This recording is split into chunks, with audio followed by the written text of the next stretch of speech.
আমার বাচ্চাদের বিকেলের টিফিন, হ্যাঁ বিকেলের টিফিনটা কেউ না কেউ কদিন দিচ্ছিল। বললাম না, লড়াইটা আমার 7 বছরের অভিজ্ঞতা। তাই রিসেন্টলি দিনা 10-15 বাচ্চাদের খুব ভালো কাটলো টিফিনে। কিন্তু হঠাৎ করে কিছু মানুষ টিফিন দিয়েছিল, টিফিন মানে কিছু মানুষ একটানা সে 1 সপ্তাহের টিফিন দিয়েছিলেন।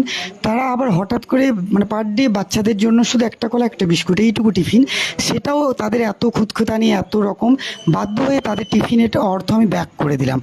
ভাবতে পারেন, আপনারা হয়তো ভাবেন এই কাজ করা খুব সহজ, অত সোজা নয়।